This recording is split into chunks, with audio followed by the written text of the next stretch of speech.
ಸುಮಾರು 5:30 ಗಂಟೆಯಲ್ಲಿ ಸಂತೋಷ್ ಕುಮಾರ್ ಆಲಿಯಾಸ್ ಕಣವ ಸಂತೋಷ್ ಇವರಿಗೆ ಯಾರೋ ಸುಮಾರು 7ರಿಂದ 8 ಜನ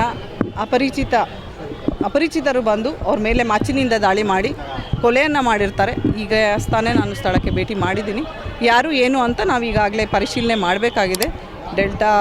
DSP ಸಿಟಿ ಅವರ ನೇತೃತ್ವದಲ್ಲಿ ಈಗಾಗಲೇ ನಾನು 4 ತಂಡವನ್ನು ಯಾರು ಅದರಲ್ಲಿ ಆರೋಪಿಗಳು ಇನ್ವಾಲ್ವ್ ಆಗಿದ್ದಾರೆ ಅಂತ ಪರಿಶೀಲನೆ ಮಾಡಿ ಅವರನ್ನು ಸೆಕ್ಯೂರ್ ಮಾಡೋ ನಿಟ್ಟಿನಲ್ಲಿ ಈಗಾಗಲೇ ನಾವು ಕಾರ್ಯಪ್ರವೃತ್ತರಾಗಿದ್ದೇವೆ.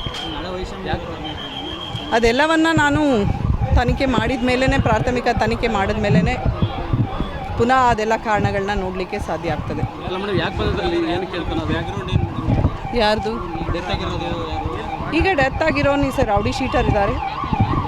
ಅವ್ರದ್ದು ಏನು ಹಳೆ ವೈಷಮ್ಯ ಆಯ್ತಾ ಏನಾಗಿದೆ ಏನು ಅಂತ ಎಲ್ಲ ಹೇಳಿ ಈಗ ನಾವು ಪರಿಶೀಲನೆ ಮಾಡಿ ನಾನು ನಂತರ ನಿಮಗೆ ಸಂಪೂರ್ಣವಾದ ಮಾಹಿತಿಯನ್ನು ಕೊಡ್ತೇನೆ. ಸಂತೋಷ್ ಕುಮಾರ್ ಆಲಿಯಾಸ್ ಕಣವ ಸಂತೋಷ್ ಸುಮಾರು 8ರಿಂದ 10 ಜನ ಇರ್ಬೋದು, ಅಥವಾ ನೀವು ನೋಡಬೇಕು 7ರಿಂದ 8 ಜನ ಅಂತ ಹೇಳ್ತಾ ಇದ್ದಾರೆ. ಯಾರಂತ ನಾನು ನೋಡ್ತೇನೆ, ಪರಿಶೀಲನೆ ಮಾಡ್ತೇವೆ.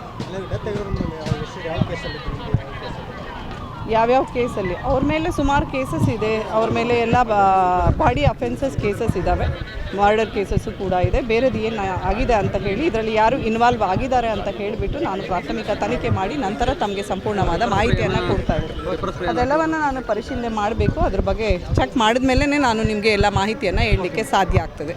ಸೊ ತಾವೆಲ್ಲರೂ ಸಹಕಾರ ಮಾಡಿದರೆ ನಾವು ಮುಂದೆ ತನಿಖೆ ಮಾಡ್ತೀವಿ. Thank you.